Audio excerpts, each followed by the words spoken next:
What's up, everybody, and welcome into the first episode in quite a while for That Dynasty Show. I am your host, Mikey Ostrowski. After a long hiatus, the boys are back. So, of course, I got to introduce my lovely co-host, Tyler Beck. Tyler, how we doing, buddy? We're good. We're good. We had a good end of the season. It was a successful fantasy season for the most part. But looking to improve, and let's start prepping for next season. Right? Let's get it going. Absolutely. So for our first video back in a while, we figured, you know what better way to get back on the scene than doing our first off-season, well, I guess fantasy off-season mock draft. We're still in the playoffs for real life. But yeah, I mean, this is our first video, I think, since what, October. So you know what, I'm really excited to get into it. And you know what, let's just jump right on in because I'm excited to talk fantasy with you, buddy. All right. Yeah, let's do it. So it looks like the draft started off with Josh Allen, Pat Mahomes, as expected. I'm kind of a little bit torn here. I think at this time last year, I think everyone was going Justin Herbert here without really blinking. But I think you can make an argument for any of these three quarterbacks between Burrow, Herbert, and Hurts. I think in terms of longevity wise, I'm going to start off my team with Joe Burrow. I think he's going to be my guy here.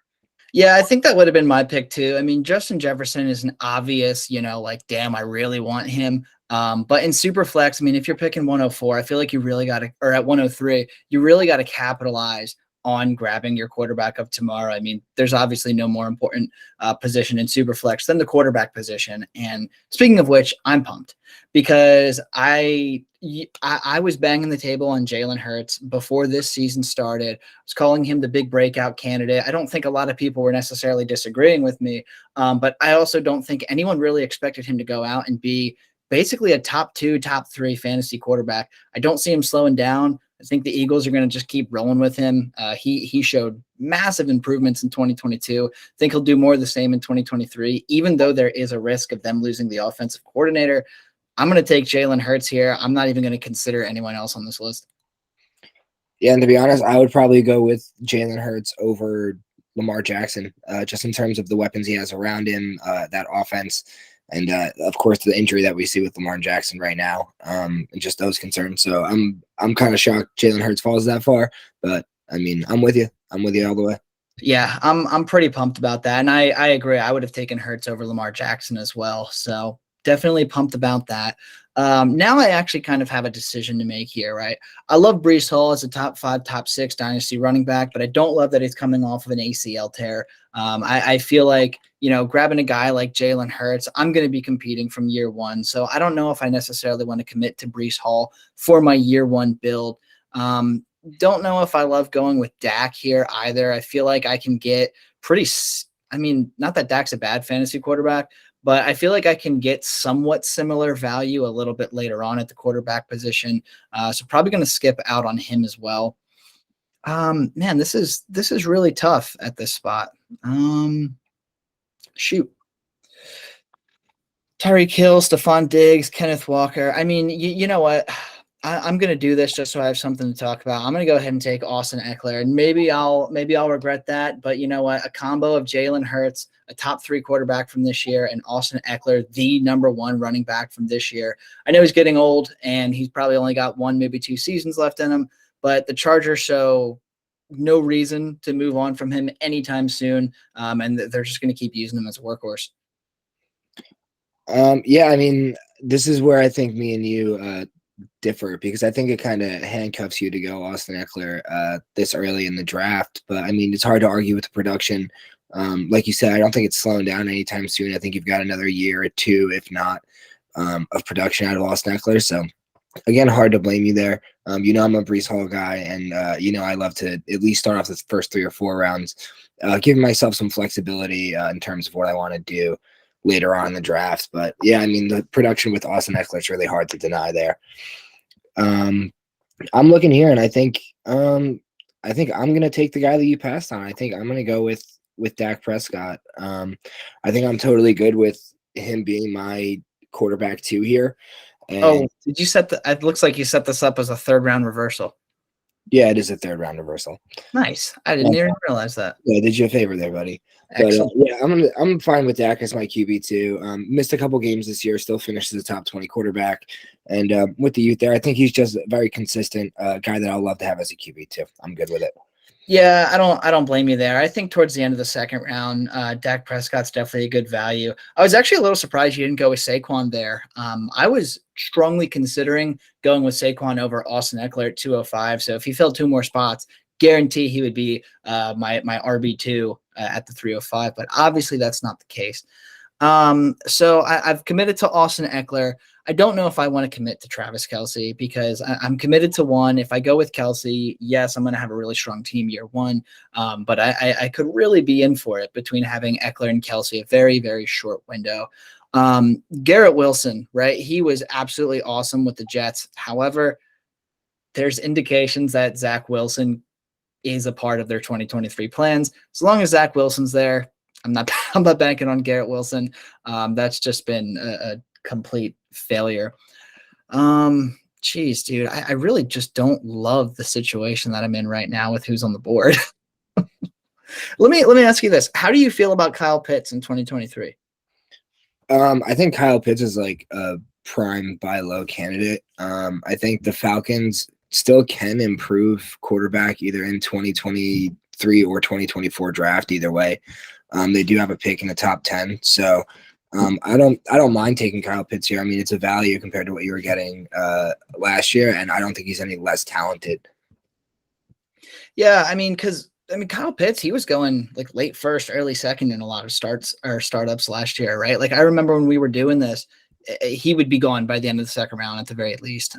So the fact that he's there at 305, it's definitely tempting, especially since I have, this question mark with Austin Eckler being so old. I mean, normally I would go Mark Andrews, but I think there's a strong chance that Lamar Jackson could be out of Baltimore. And if he leaves Baltimore, I mean, that entire offense is just that entire offense would become the worst in the NFL.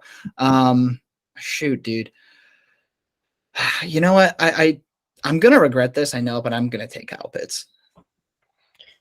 No, I don't hate it at all. I mean, I think he's going to be a positional advantage for you at some point. So don't mind that at all. I think I'm going to go DK Metcalf. Definitely a DK guy. I'm definitely okay with waiting to see if they improve at quarterback or even if Geno Smith stays there. Good with building around him. And another one, man, I was hoping Olave was going to fall, but give me Devonta Smith. Might be a little bit of a reach, but I think I'm building a young squad, and Devonta Smith, I think, is a guy who over the last half of the season saw about 8 targets a game, every game. So and even throughout the course of the season, I think there was only 3 or 4 games where he didn't see at least 8 targets. So the whole AJ Brown thing, I think, is a myth, and I'm gonna ride with talent and go Devonta Smith here. Yeah, I like that pick, and I know you were really high on Devonta Smith this time last year, or should I say before the 2022 season had started. I was much lower on him. You were telling me I was a fool for being so low on him, and you were right. So kudos to you. But yeah, I like Devonta Smith there at 403. Like you said, I think a little bit of a reach, but honestly, looking at the board, there's no obvious choice to take over him. Now I will say this: hindsight's 2020. If I remembered about TJ Hawkinson probably being here at 408, I probably wouldn't have taken Kyle Pitts. But again, I still would not have known who to even take at 305 because, I mean, dude, this is just a very weird spot in the draft, right? Like Trey Lance, if he comes back and he's in the full swing of things in San Francisco, that could be really exciting pairing him with Jalen Hurts. But we don't know what's going to happen with Trey Lance. Is he going to be in San Francisco? Is he going to be the starter in San Francisco? Are they going to let Brock Purdy keep rolling because he's been doing well? Are they going to bring back Jimmy G? Are they going to sign Tom Brady this offseason? I mean, like, there's so many what ifs with Trey Lance, and I just don't want to take a chance on that what if. Derrick Henry, far too old for me. Jeez, dude, I hate this situation. You know what I'm going to do? I'm going to take Drake London. I'm going to take Drake London because outside of Austin Eckler, I have youth on my side right now. Drake London just ended the season with like 120 yards in week 18. So I'm not going to be upset about that. And I absolutely love stacking London and Pitts, but when Atlanta figures it out, I mean, they're both going to be, I mean, Kyle Pitts is going to be an easy top 5 at his position. And Drake London, I mean, don't forget, he was like the 102 in like one QB formats this time, for the offseason. So I think there's a lot to like with Drake London. Even in Superflex too. In Superflex, he was going 102. Yeah, well, exactly, because Kenny Pickett and other quarterbacks didn't really deserve to be going too far up. So yeah, I mean, Drake London and Kyle Pitts, not amazing, but there's a lot of upside there. Yeah, I mean, now you just have to hope that you're going to find, Atlanta's quarterback in the rookie draft at some point over the next 2 years, and you're going to be pretty set with the upside on this team. Exactly. So back to me again. Trey Lance is still there at 505. I mean, he's starting to become a value, but I can't do it. Christian Watson, don't trust him. Don't think Aaron Rodgers are going to be there next year. Michael Pittman, no idea what's going to happen in Indianapolis. Jameson Williams, you know how I feel about him. Everyone knows how I feel about him. However, didn't make a splash in the few games that he played as a rookie. Detroit is no longer in a position to get a new quarterback in the upcoming season. I mean, they could be, right? But they're going to need to make a move to do it. I don't know if I trust them to get it done. Treylon Burks, I'm not as high on. Terry McLaurin, I'm not as high on. DJ Moore, who has a quarterback or who doesn't have a quarterback. Like, geez, dude, this is rough. You know what? I'm going to take your boy. I'm going to take Kirk Cousins. It's a reach, but it's a super flex, and we all know Kirk Cousins is going to find value many, many times throughout the season. I mean, he's thrown to Justin Jefferson. Minnesota's not making a QB change anytime soon, so give me that tandem of Hurts and Cousins, and I'll be happy. Yeah, I mean, he's going to be top 12 every year, right? He's going to be efficient, and they're going to throw the ball a lot in Minnesota. So, he's got a couple years left too. I don't think he's going anywhere. So definitely buys you some time and holds your competing window. And I'm a good fan of the Drake London pick too. I think that's a value. He went a full round later than Garrett Wilson, so definitely, and Chris Olave pretty much, right, half a round. So I think you're getting him at a value and buying low there, just like a lot of people probably should be doing in the trade market, even outside of startup drafts. But it is time for me to address the running back spot. I could argue with going Christian Watson, Treylon Burks here, I think, because they have flashed. I think injuries set Treylon Burks back. I think that if he didn't get injured, he would be right up there with, Garrett Wilson and Chris Olave in that tier right now of those 2022 receivers. But I think because I got off to a pretty good start here in the wide receiver spot that I'm comfortable with, I think I'm going to be good. Maybe a little bit of a reach here. It's between Dobbins and Sanders, for me. The thing is, I think Philly's more likely to draft a running back to replace or at least take out of Miles Sanders' share over the offseason. So right now I'm going to go J.K. Dobbins. Yeah, and I like the thought process because, I mean, Sanders is going to be a free agent, right? So we don't even know if he's going to be in Philly. And if he is, like you said, I mean, Philly is definitely a candidate to go out and grab a running back this year. Honestly, I thought they were going to do it in last year's draft, but this year there is a ton of decent running backs out there. J.K. Dobbins, he is a lock to be at least the 1A of that Baltimore backfield next year, right? So I like that pick at 5'10". I would be hesitant to roll into 2023 with him as my RB1, but when you have Burrow and Prescott and DK and Devontae Smith, you got points made up for it.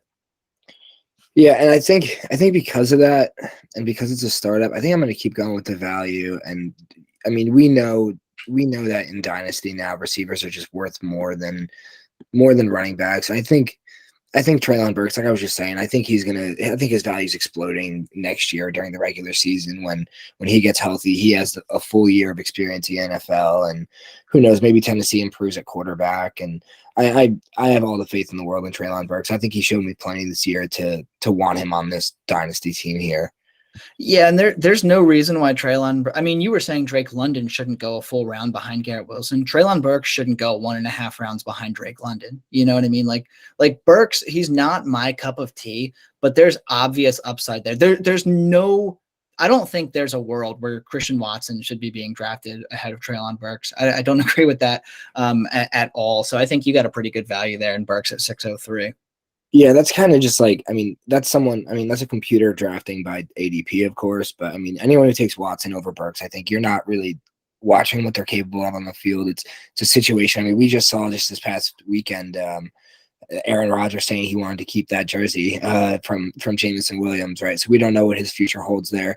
We don't know if Christian Watson's landing spot is going to be all that great next year, compared to Treylon Burks. So I'm going to go with the talent and ride with it still. They're still very young, and situations are definitely going to change for them. Exactly. So I need my RB2 or my wide receiver 2. I'm not taking Kamara because he fell off this year. The Saints fell off this year.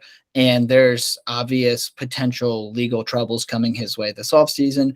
I don't need a tight end. I'm avoiding my Arizona wide receivers because Kyler Murray's not going to play for the first half of next season coming off of his injury. And there's a lot of talk that Hopkins could be shipped out of Arizona, which would be cool. Wherever he goes, he's going to ball out. But I'm not rolling the dice on that as my wide receiver 2. Obviously, don't need a quarterback.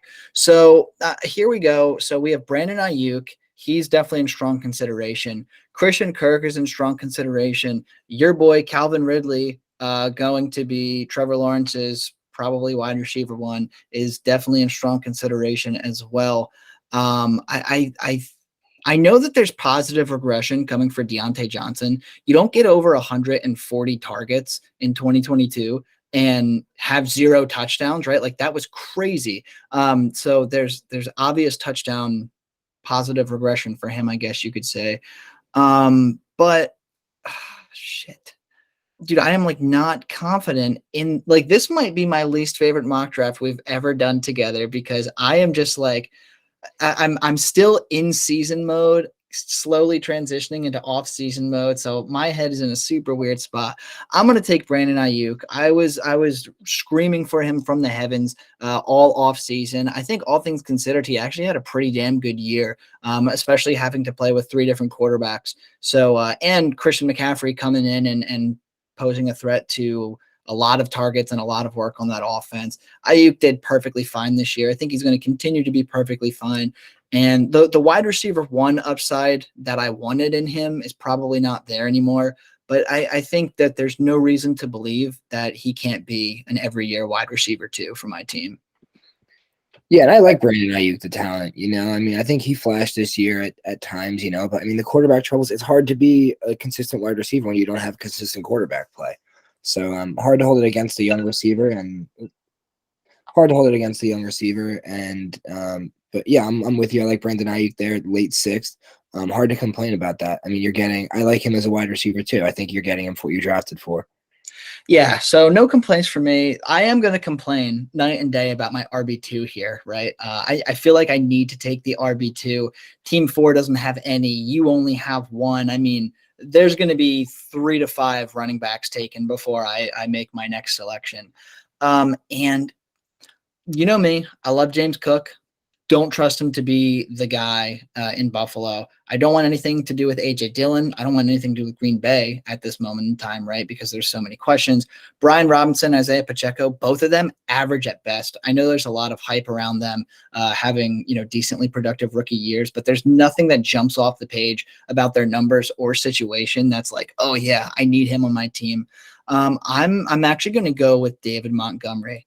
I don't think he's going to stay in Chicago. I don't. But with that being said, I think he's going to get either the 2nd biggest contract or the 3rd biggest contract in the running back free agency this offseason. Wherever he goes, his volume might take a little bit of a hit leaving Chicago, but whoever brings him in is going to hire him to be a workhorse. At the very least, he's going to be a 1st and 2nd down guy. He'll get his mix-ins on 3rd downs. No idea where he's going to go, but I can probably say with confidence that he's not going to be in Chicago in 2023. Yeah, I don't know if you could see the pain on my face there, but Monty was definitely my plan, and Christian Kirk was my backup plan. So thanks, Team 4.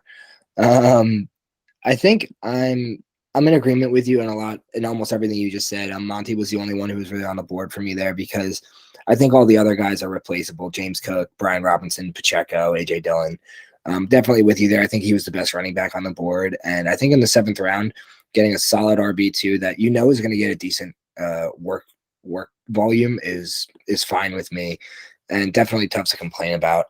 Monty's been a guy he's been pretty consistent over his career. As long, you're not relying on him to be your RB1, so out of your RB2 spot, I think that's fine, and you're going to get the production you want out of him.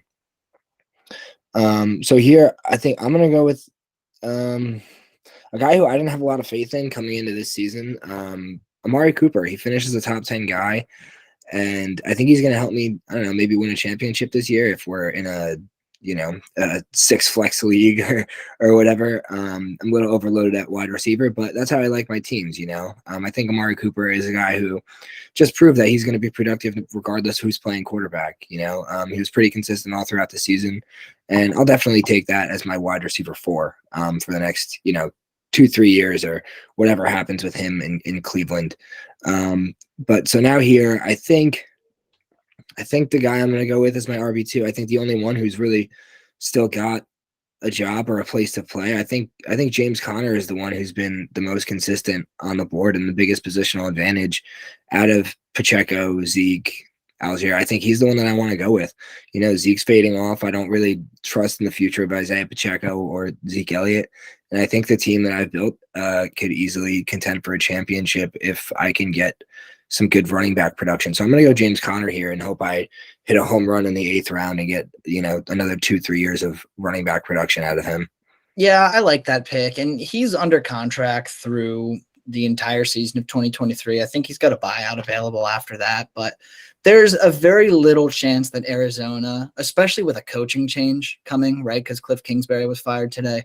Kyler Murray is going to be out. There's a coaching change. There's a GM change. They're probably not going to draft an early running back, and they're just going to let James Conner do his thing. So I actually think that's a really good value at 803, and he probably would have been my second go-to guy if Monty wasn't there. So I like that pick a lot for you there. Now let's see what I got. So I've got 2 running backs. I've got 2 receivers. I've got my quarterbacks taken care of. You don't take a second tight end if you take a tight end in the 3rd round. That's just not what you do.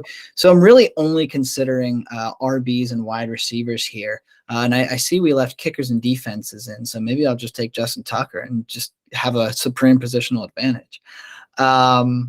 But seriously. So Zeke is definitely an option, but we don't know what's going to happen with him. I mean, technically, he's the only Cowboys running back that's under contract for 2023, right? Tony Pollard's going to be a free agent, so there is some potential upside with Zeke. But if they bring back Pollard and they let Zeke walk, or even if they just bring back Pollard and Zeke is still there, obviously that caps his upside. Tyler Algier, he's definitely an option. He was a 1,000-yard rusher this year, contrary to the popular belief in our group chat. I don't think Atlanta is going to draft a running back, especially not as early as they're going to need to draft Bijan Robinson. So I think Tyler Algier's actually got a decent amount of upside. But I'm not super comfortable with my only receivers being Drake London and Brandon Ayuk. So if I'm looking at who I'm going to take, I'm wincing a little bit looking at this list. My goodness, I thought there would be more here. I mean, Tyler Lockett has proven to be a pretty damn good receiver year in and year out. Doesn't matter who's throwing the ball. He's been crisp. Elijah Moore, tons of upside there. But for the same reason I passed on Garrett Wilson, I'm going to pass on Elijah Moore. I'm going to take Tyler Lockett here, actually, as my wide receiver 3. It's not the sexy pick.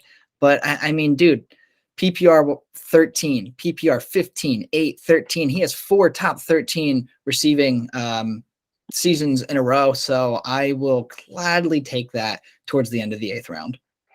Yeah, I would be so happy with Tyler Lockett here too. I mean, for a lot of the same reasons I just went with Amari Cooper. Tyler Lockett seems to be quarterback proof, and I mean that's also one of the reasons I went with DK Metcalf early in the draft. Right?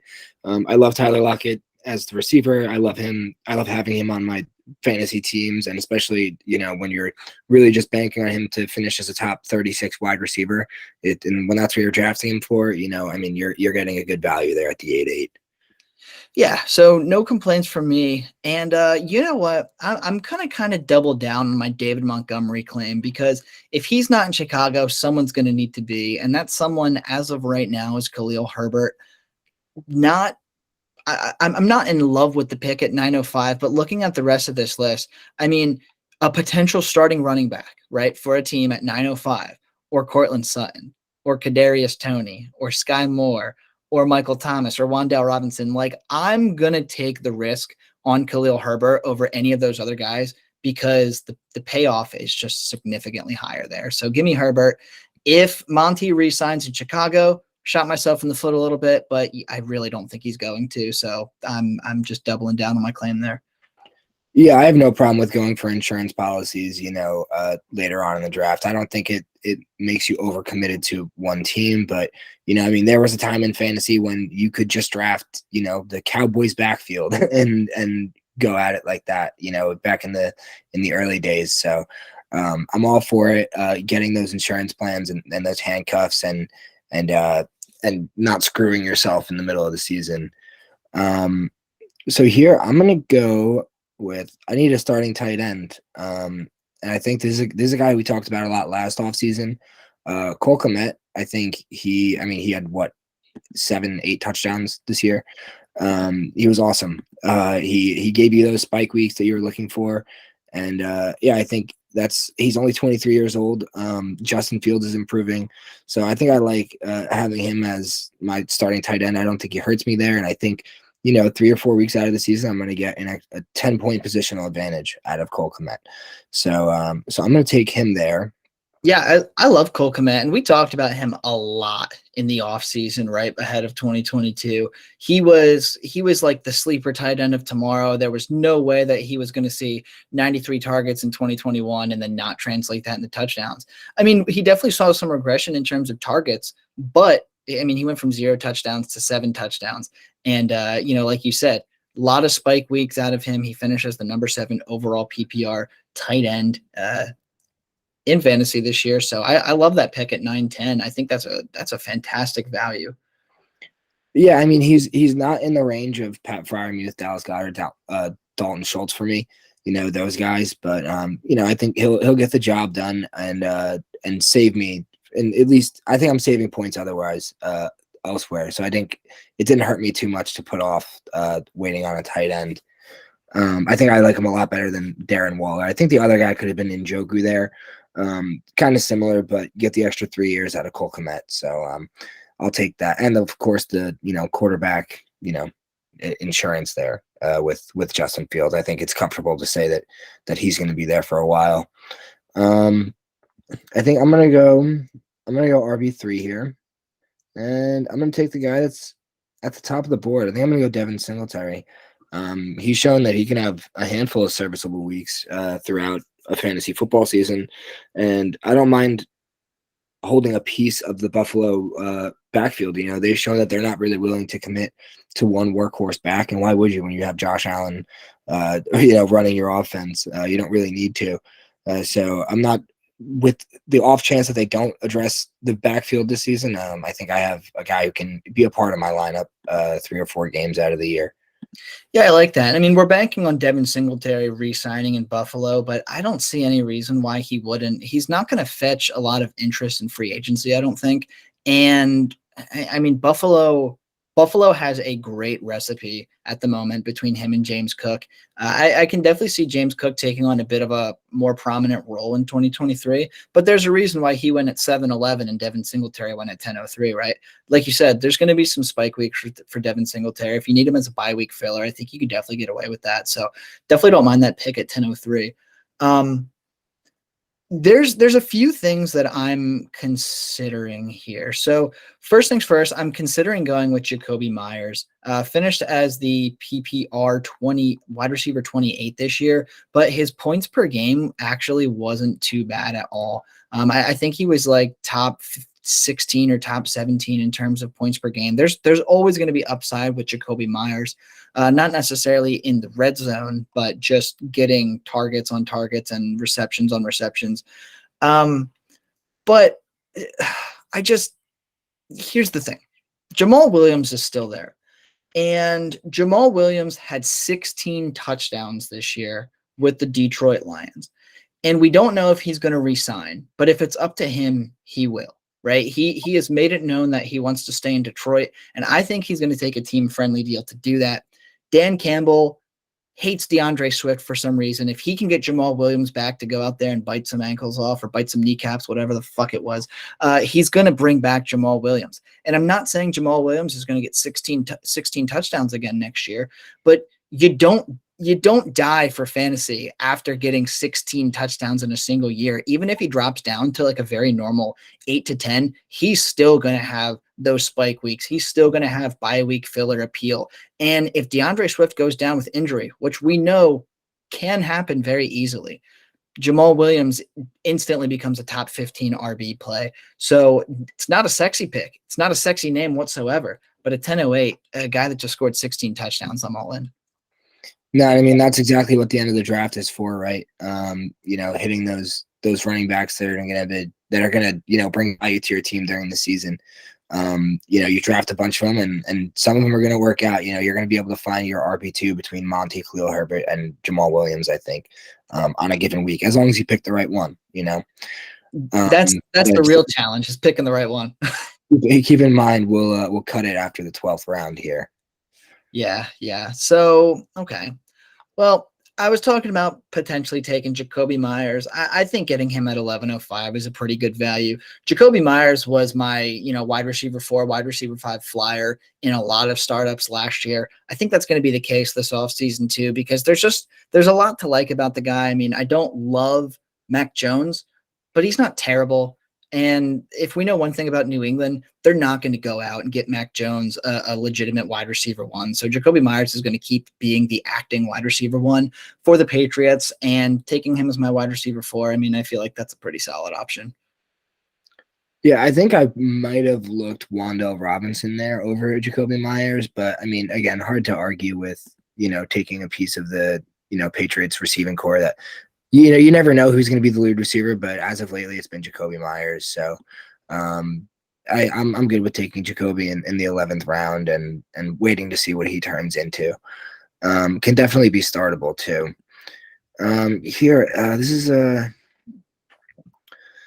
So I want to ask you this while you're thinking. I know you already have 2 quarterbacks, but is there a part of you, like, how do you feel about Jordan Love? Do you think Aaron Rodgers is leaving Green Bay? Do you think Jordan Love's going to be the guy? Because I notice he's kind of towards the top of the ADP right now.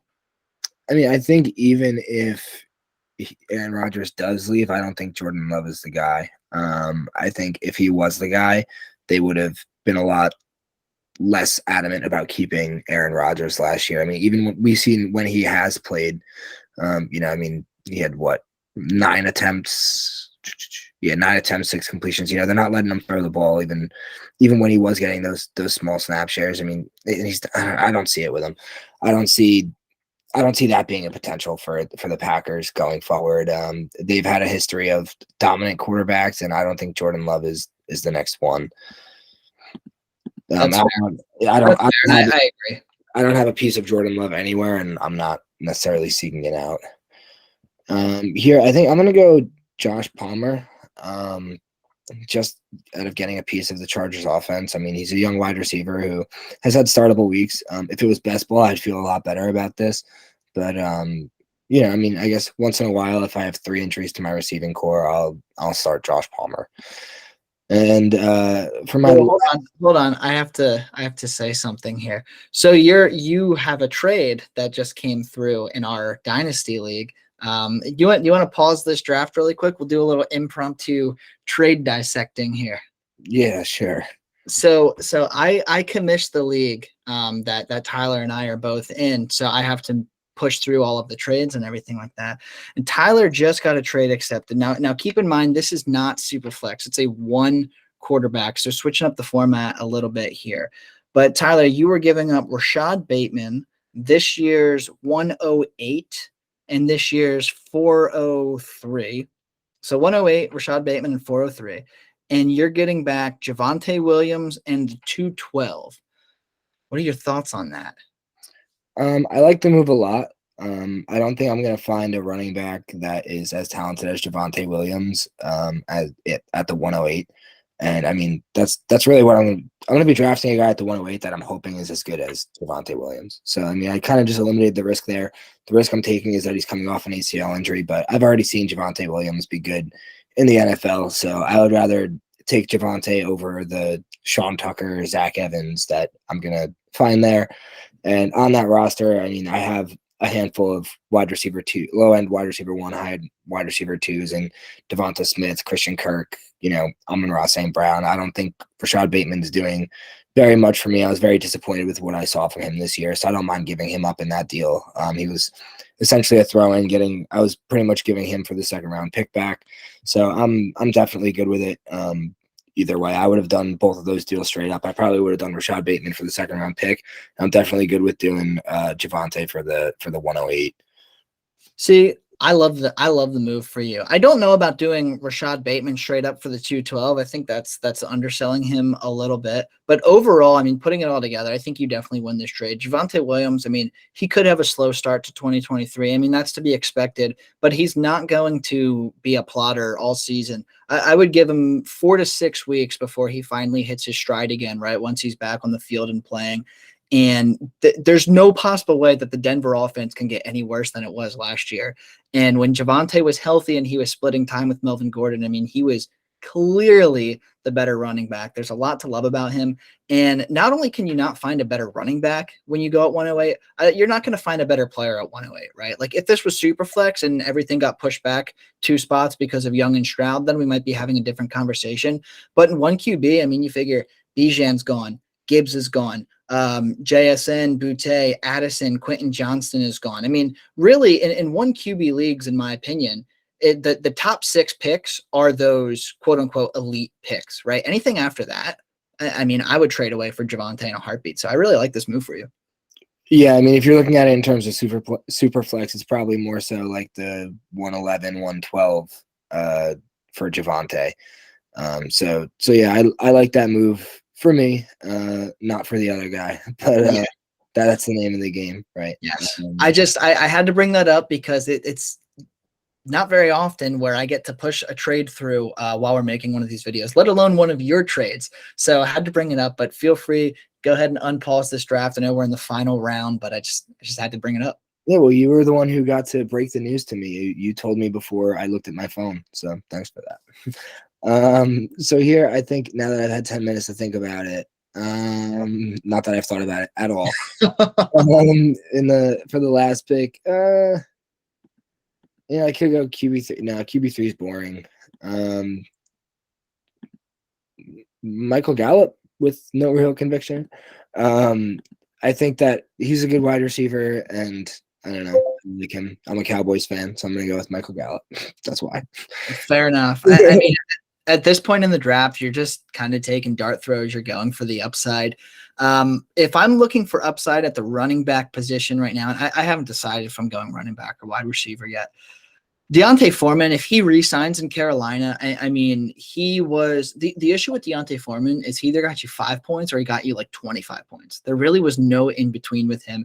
And I can see that still being the case moving forward. Plus, the guy right below him, Chuba Hubbard, he's not going anywhere. And he actually kept getting stronger as the season went on. This is going to be a nightmare backfield. One of them is always going to have a half decent week. In round 12, I'd probably take the shot on D'Onta Foreman just from what we saw. Then again, Hubbard's the one actually under contract, so it's kind of tough to tell. Zay Jones would definitely be my guy here if Calvin Ridley wasn't coming to Jacksonville next season. I think Zay Jones's value is pretty much gone at that point. I like the idea of David Bell. I was a really big David Bell fan in the offseason. Didn't really put together a strong rookie campaign, but the Browns were kind of just a dumpster fire all year. I think David Bell is going to emerge as the slot guy in Cleveland next year, so there could be a ton of value there.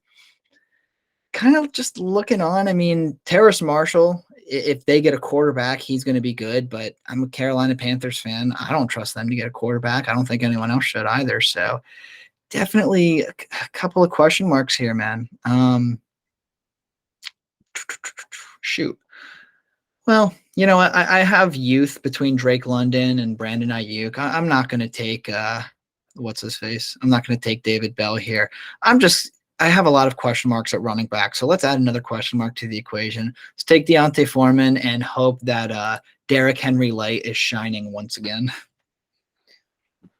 All right, so I mean, let's take a look at the rosters now. Yeah, you want to go ahead and pause this draft for us because we're ending here at the 12 spot. I know normally we would go the full bit, but for our first video back, we're just doing a quick little 12er. There's nothing else to say about these. Who knows what spots any of these guys are going to be in, going into next season. I mean, speculating now would be kind of silly. You know what I would actually want to do? Instead of going through the teams individually, right? Because I'll leave this up so people can look at the teams and everything. Let's talk about those top 6 or 7 rookies and where we think they would slot into on this board. Are you cool with that? Yeah, sure. Let's do that. Cool. So for the first easy one, right? Bijan Robinson. In your opinion, what range of picks is he going on this draft board? I think he should not fall further than RB2. I vehemently disagree with the order that the running backs went off the board here. I think that even though CMC is the positional advantage and we know what he is, just by being 26 turning 27, I don't think you can be the RB1 in Dynasty. I think Bijan should be probably the RB1, but I don't think a rookie should be an RB1. So I would say Breece Hall, but I don't think a running back coming off an ACL should be the RB1. So as you can see, I kind of go back and forth about it, but I think Breece Hall and Bijan should be RB1. I think they should be going off around like the 1-2 turn. I think would be good. I'd probably trade Jalen Waddle straight up for Bijan. AJ Brown probably would be fair value straight up for Bijan. So I think that's probably right where I would go, like the 1-2 turn. I will say that I would take the top 8 I would take over Bijan Robinson, except for Lamar Jackson. Honestly, I genuinely think that when push comes to shove, with recency bias on my mind, I try not to have it, but I mean, Lamar only had 2 good games in all of 2022, even when he was healthy, right? He had back-to-back 40-point games in week 2 and week 3, and that carried him throughout the season, right? I had Lamar Jackson in many leagues this year. I was very disappointed. So I would take Bijan over him. So I would take him over CeeDee Lamb. You know how much I love McCaffrey. I would take Bijan Robinson over Christian McCaffrey, Justin Fields, Kyler Murray. I think Bijan is locked and loaded as, at worst, a top 10 Superflex startup pick. He is already, without being on a team, maybe this is ignorant to say, he's my Dynasty RB1 because there is that much hype around him. We are essentially restarting Saquon Barkley's career and hoping that we get the health to boot, right? And having a guy like that for the next 4 to 8 years is just stupid. Yeah, I mean, I think it really is between him and Breece Hall. I mean, I think Bijan's a better prospect than Breece was coming out. As much as I loved Breece Hall, I still think Bijan was the better prospect. But I mean, we've seen Breece Hall do it in the NFL, but there's no question about Bijan. We know he's going to be an effective running back, and yeah, so I can't argue with you saying that he's the RB1 and should probably go top 10. I mean, right where CMC went. I mean, I could see anybody taking him over Justin Fields, Kyler Murray. I could totally see that. Yeah, it's going to be interesting. But I would, so let's go to the next rookie. And I want to highlight maybe 4 or 5 receivers. I'm only going to do 2 running backs because we could argue all day on the Sean Tuckers and Tank Bigsby's and whoever else and Zach Evans, whatever. But Jahmyr Gibbs, let's talk about him.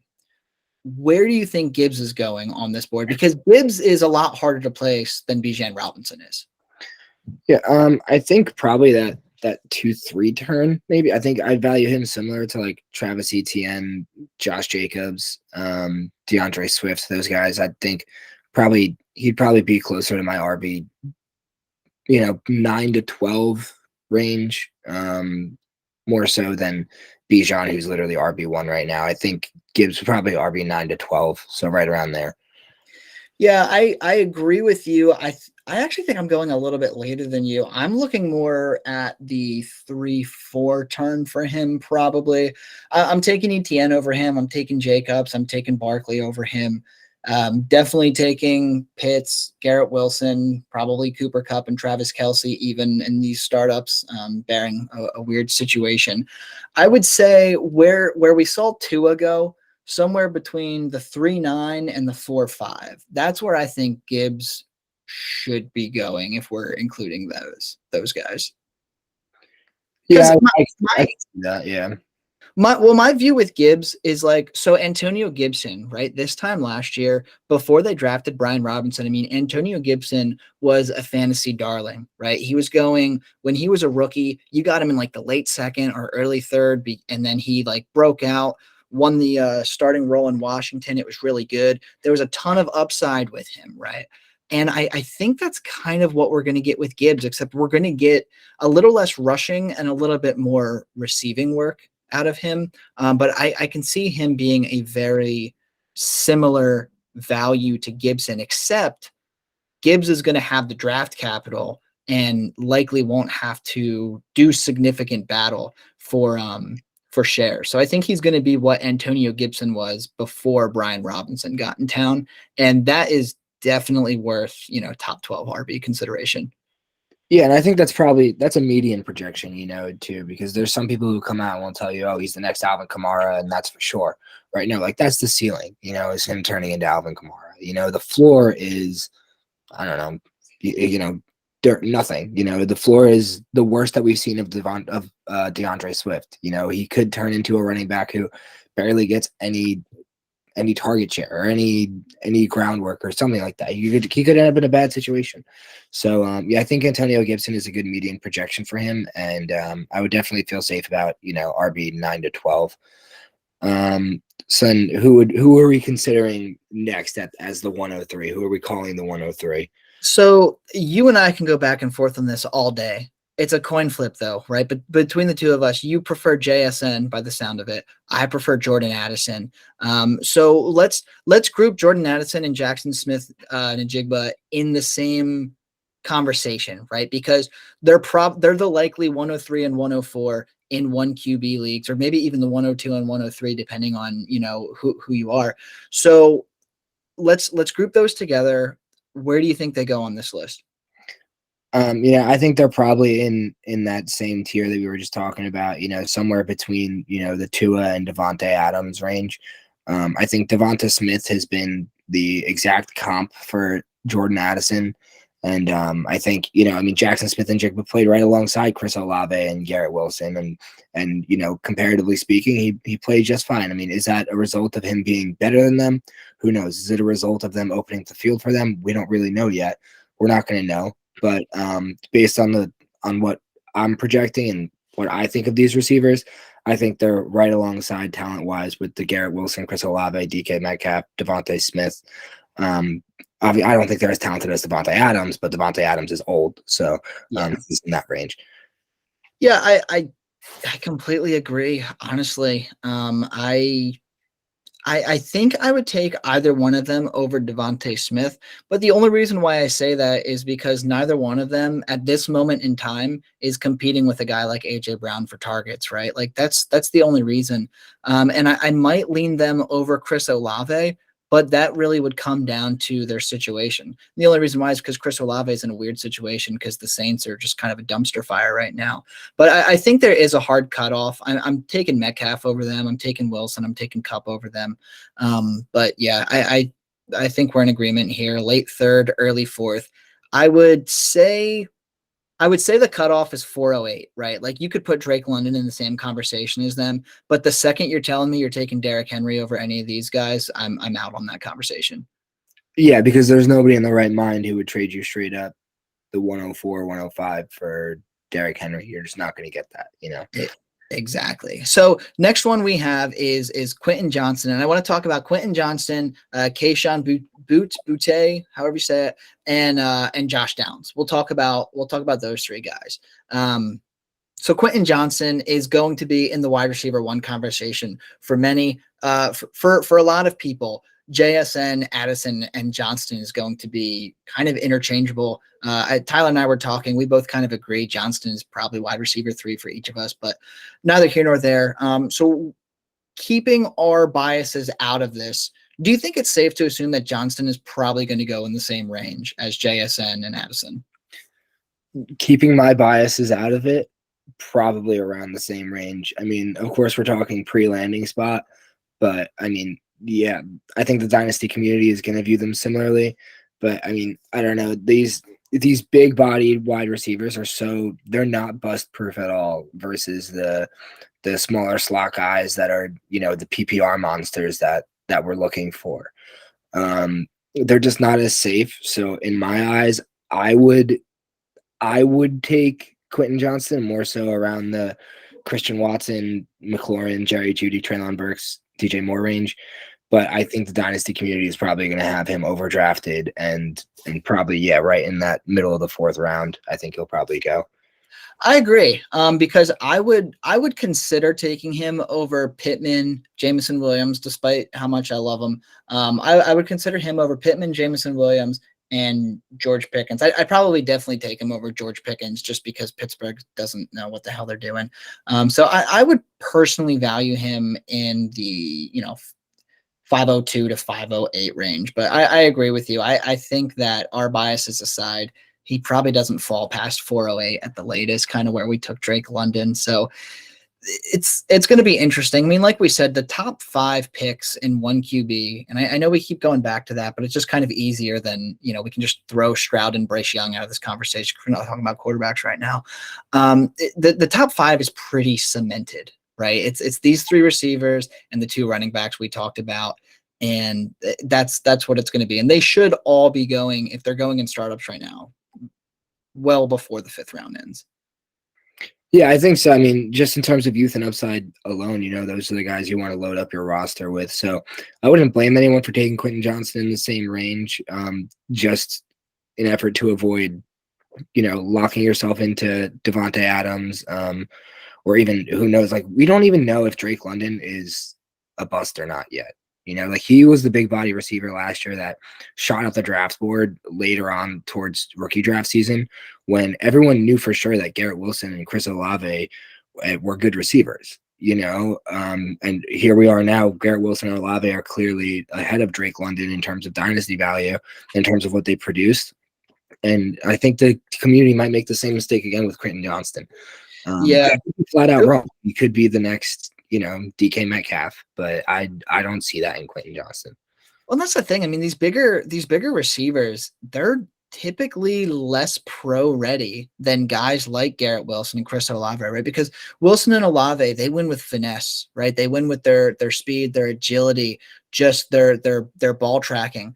Guys that have big bodies like Quentin Johnston, like Drake London, like Christian Watson, I mean, they win in college by just being a freak athlete against not freak athletes. But when you get to the NFL, nearly every single person is a freak athlete. That's why they made it to the NFL, right? So it's a bigger adjustment to those guys that rely mostly on their size to bully college cornerbacks. So it'll be interesting to see. But let's talk about your guy, Kayshon Boutte, really quick. I know you're a big fan of him. There was at one point last offseason where you were telling me he was going to be, without a doubt, your wide receiver 1 of this 2023 class, right? And I know that since has changed, but I can't imagine it's changed a ton. So how do you feel about him? Where's he going in this list? I would say it definitely has changed for sure. He's not the locked and loaded wide receiver 1 for me. Not even locked and loaded wide receiver 2. I think of him similarly as I think of Quentin Johnston. I think they are a step behind the Njigba and Addison, but I do think that he can be a serviceable NFL wide receiver. I think he can be a really good one. I think that his potential definitely wasn't shown this year at LSU, but he didn't help his own case there. It's hard to defend him and what he's done this season. All I can say is that, I mean, we know he was dominant during his sophomore campaign. A little bit sketchy to me that he committed back to LSU and then declared for the draft in the same week. I wonder what went on in that situation, because we know that he's had trouble with the coaching staff. So it's hard to project why that's happening. But I still think he's going to be a 2nd round pick in the NFL draft, and I think he's going to get an opportunity somewhere, and I think he's supremely talented. So I think he's going in probably the same range for me as Quentin Johnston. I think he's going right with, Christian Watson, Terry McLaurin, Treylon Burks, DJ Moore, those guys. I think George Pickens is supremely overdrafted here. I don't like George Pickens at all. I think he's just flashy boomer bust. I think he's a younger version of Mike Williams, which, they have their place on dynasty rosters, but I don't view him like a lot of people view George Pickens.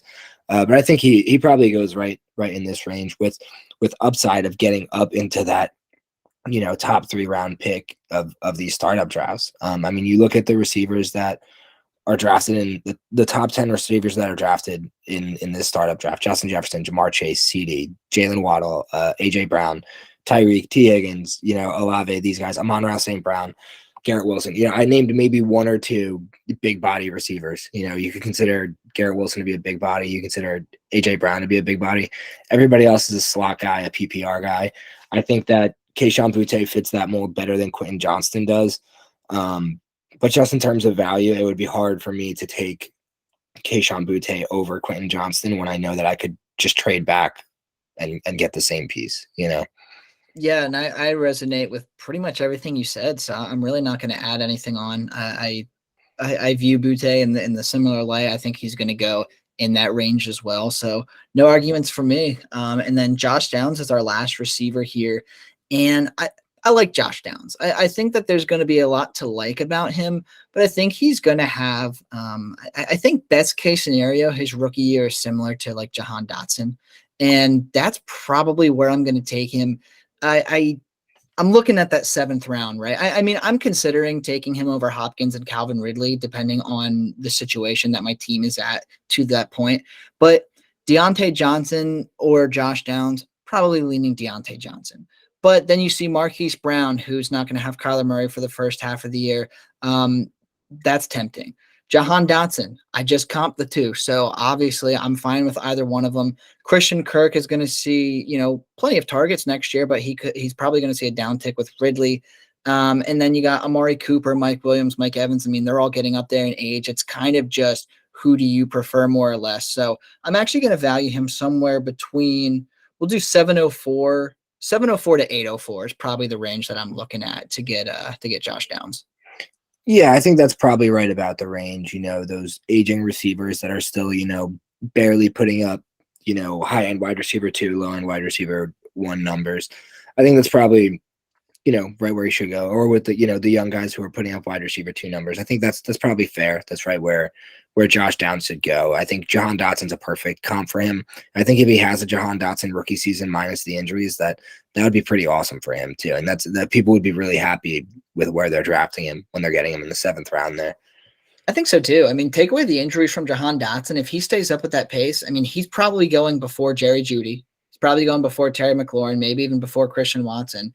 He's not as flashy as George Pickens, so that's a coin toss. But I think if Dotson stayed healthy, kind of like you were mentioning with Burks, he's going at least a full round and a half higher. So decent buy low target there in Jahan Dotson, in my opinion, despite us not knowing what's going to happen in Washington with quarterback. But that's going to do it for us here on That Dynasty Show. I know we kept you guys for about an hour, but hey, that's about a typical mock draft video. If you stuck with us this long, that's awesome. Welcome back to the channel. Promise we're going to be putting out videos again. We're going to be back on the Discord, all that good stuff.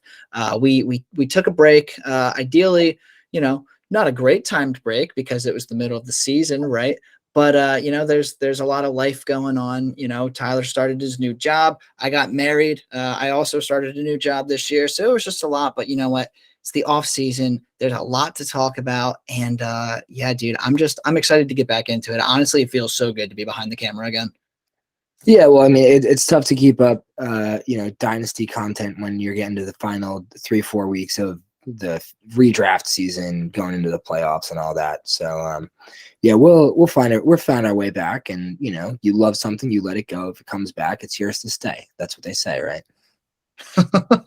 I love it. I love it. Yeah. So we'll definitely be getting more videos out here for you guys. If you got any video suggestions for us, feel free, comment below, join the Discord, let us know if there's anything that we said in this video that you strongly agree with, strongly disagree with, or just have a question on that maybe we didn't touch base on. Feel free to leave that as a comment as well, because we love to talk to you guys and we hope you love to talk to us.